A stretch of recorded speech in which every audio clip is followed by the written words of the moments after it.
Hi everyone, Melanie here. I hope you're all doing well today.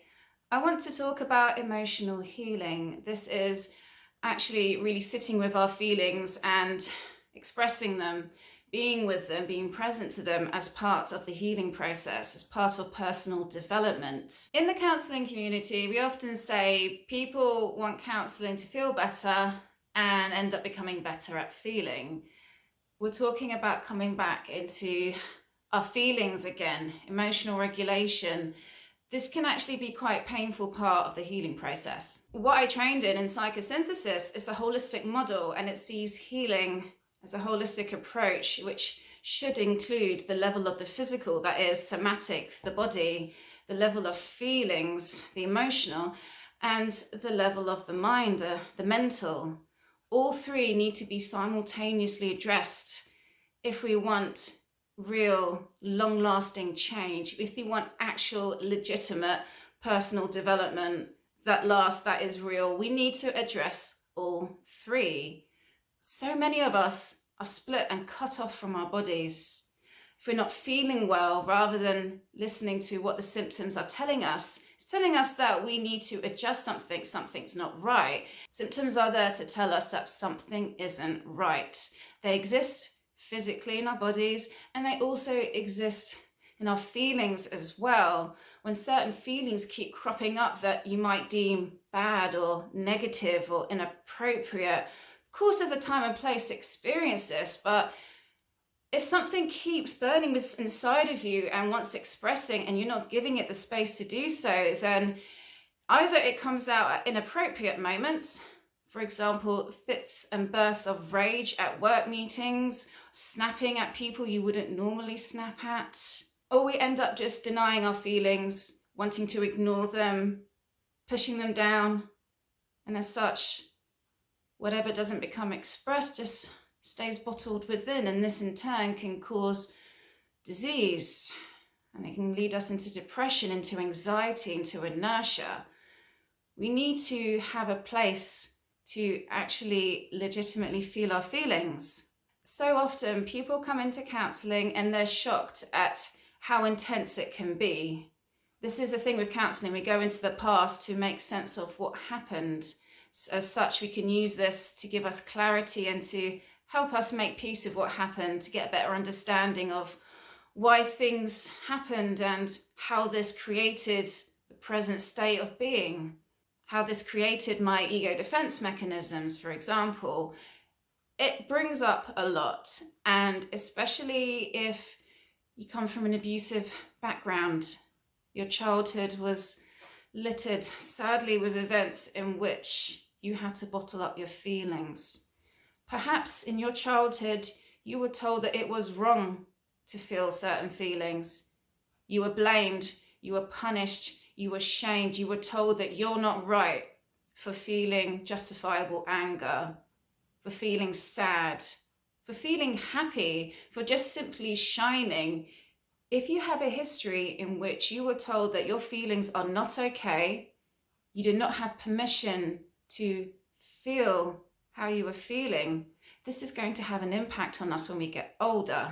So if you did not have permission to get angry, if your anger was shunned, one would learn not to express it, because then you learn that if I show my anger, I'm going to be out of relationship, therefore I'm not going to show my anger. Maybe feel a bit guilty for feeling angry, feel ashamed for getting angry, because then my loved ones, my mum and dad, my siblings, they don't want to be in relationship with me anymore.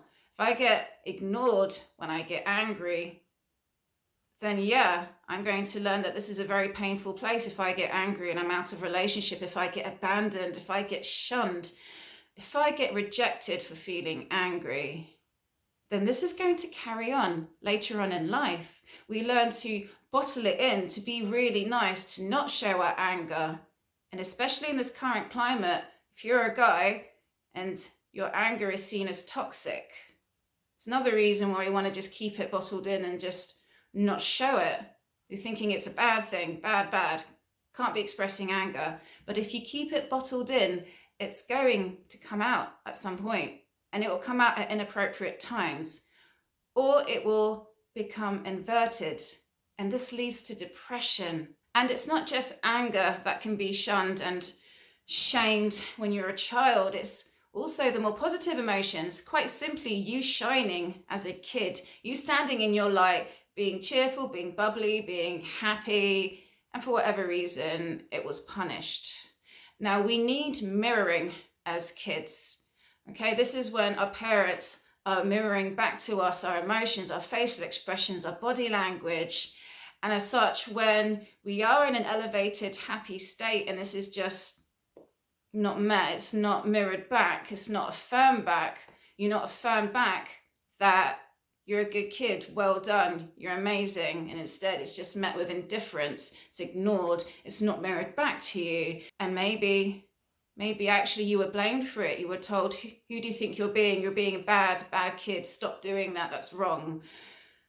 You know, maybe you were full of energy, full of beans, and a parent figure said, no, you're being too loud, stop it. And as such, we as children learn to be quiet, to be withdrawn, to go within. We unconsciously learn that it can be dangerous to be ourselves. It can be dangerous to be standing in our light. It's safer to go within, to withdraw, to be careful about what we express. We become very self-conscious, monitoring ourselves, feeling guilty. So what I'm saying is that for many of us who now as adults have low self-esteem, poor levels of confidence, low levels of self-worth, not feeling like we have much personal power, can you look back to the past and think, was there any space for me to be me? Was I allowed to be me? Was I allowed to express my full vocabulary of emotions and feelings? We need to do this as children, and we need to have this mirrored back to us. And we need to have positive affirmations for our sense of self to be built. We don't have a sense of self really growing up. Our egos are very fragile. And as such, we need people to affirm back. We need people to mirror back to us. When we are shamed, when we're bullied, when we are criticized and put down for us feeling our emotions, whatever they are, it makes sense that as adults, we're going to be not only very self-conscious about how we're acting and behaving in front of others, it means that we find it difficult ourselves to actually know what we're feeling and to really fully feel it. Sometimes it feels like there can be a block that stops us from really expressing all that there is. Our feelings are transient, they're meant to flow.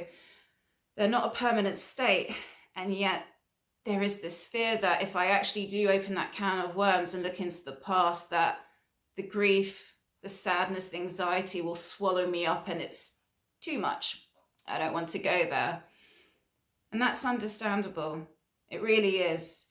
Our minds are designed to keep us alive. It's designed to survive.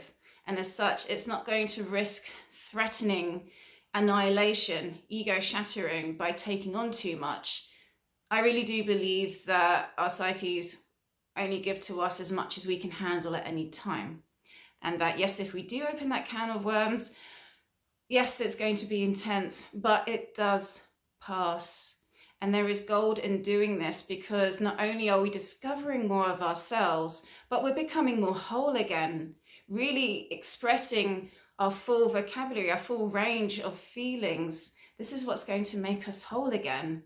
It comes from making a time and place to do this, because there are times when we can't, social situations, at work. So it's up to you to schedule time where you can just sit with yourself. Meditation's perfect. Writing, reading, drawing, anything artistic is quite good if you find it difficult to really discern what feelings you're feeling and to really express it. Creativity helps us because it moves us. So if we're feeling a bit stuck, if we need some help, sometimes watching a film, listening to music, looking at art, painting ourselves, free writing, which is my own personal favorite, it helps to get things moving.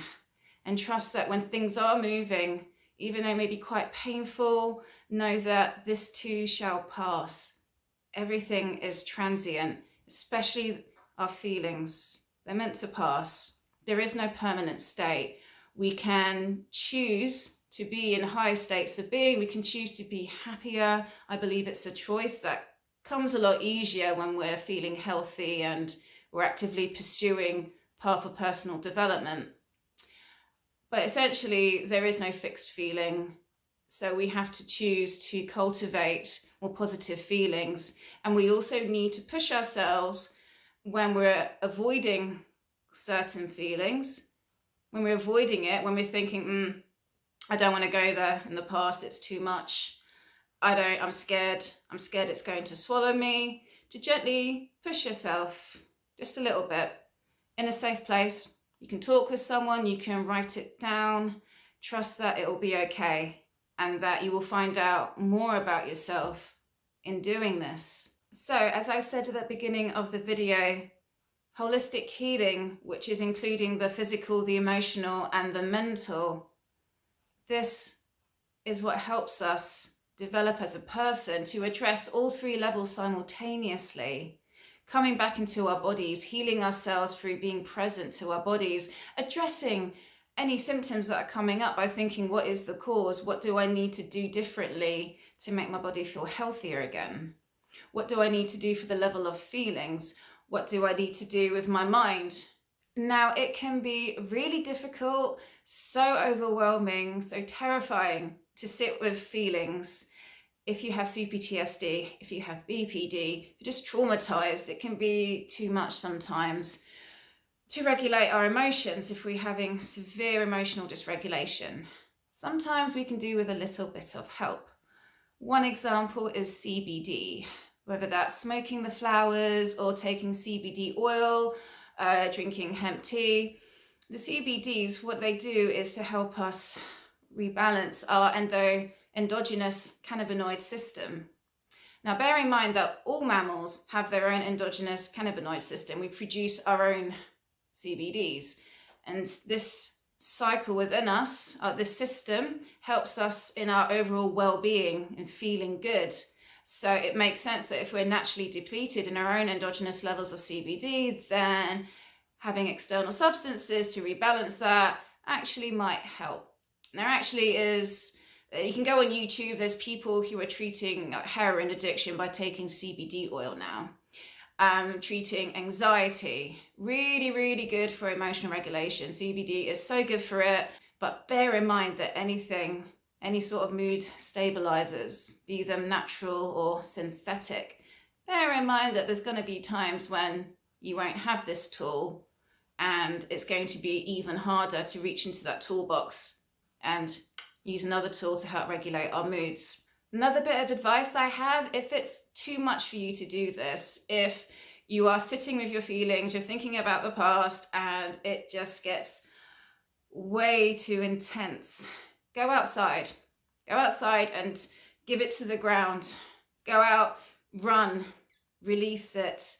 It's a lot easier to release intense emotions when we're outdoors and have lots of space and we're in nature compared to when we're cooped up in a house or a tiny room. It can drive us a bit stir crazy. Go for a swim if you can. If you can't, have a shower, have a bath, be in water.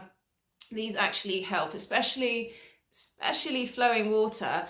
This is my number one tip. If you are lucky to live near flowing water, especially a waterfall, this is great for clearing just like that negative psychic energy. You know, when you've been thinking too much about something, you're feeling very anxious and wound up. It is so refreshing and so cleansing to be near running water. It helps. And of course, there's also talking to a counselor, talking to a coach, talking to someone who you feel safe enough to talk about the past with. It really helps. If you need some help yourself, don't be shy, send me an email. My name is MelaniePRSVP, not my name, my email address, MelaniePRSVP@gmail.com. Love to hear from you. And as always, please leave comments below. Share with me any tips that you have when it comes to emotional regulation. What works for you? What makes it easier? Okay, so those are my tips. Let me know what you think and have a lovely day. Bye-bye for now.